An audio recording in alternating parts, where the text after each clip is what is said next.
Shirley, what do you think are the key things that a reader will be able to get from looking at the books? I think as much as anything is if you have a gap against the standard, then it's actually, people go through that thing, well, how do I do it? And that's really generally what people want. They want some confidence in as to what they're going to do will actually work. So they need to understand what the gap is. And this is just human nature, isn't it, really? You have to understand, what have I got to do? I've never seen it before, what have I got to do? And I think you can do the wrong thing very often, invest an amount of money or time. And people don't have time, actually, people that are delivering services anymore, because of the cuts in the last few years. They're very short of their own time. They want the quick way to understand it and then do the right thing the first time. So they want to be certain they are doing the right thing. And I think the easy-to-read books really help people. They can pick it up, read it on the train. It's not too difficult to do. Read it in the office quickly. Read the page that means something to them. And I don't think from that perspective books will ever go away. A lot of people find them very useful. So,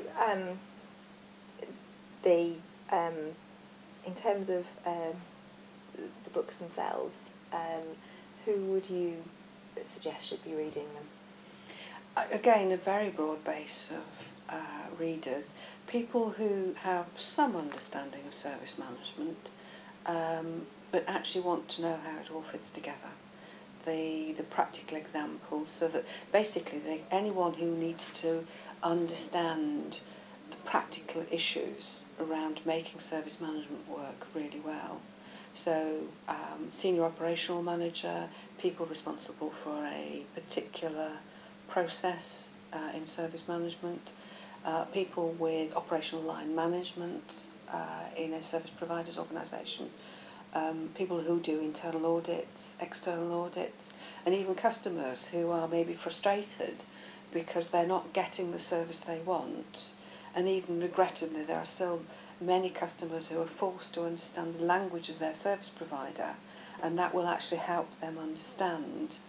It will actually help them articulate what they actually do want in the way of service as well. So again, a very broad base.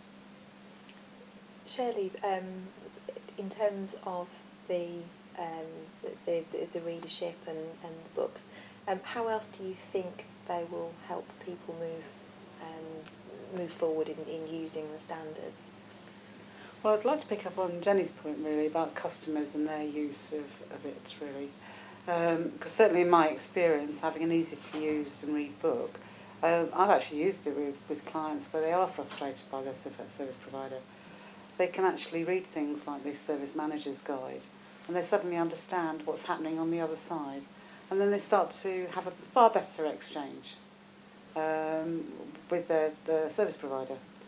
Now that's really what you want. You want both sides talking to each other, understanding each other. So I think that increased understanding is how people can use it. But I think it's also in an area, I mean, one of the hard areas is how do you actually do governance of processes operated by other parties.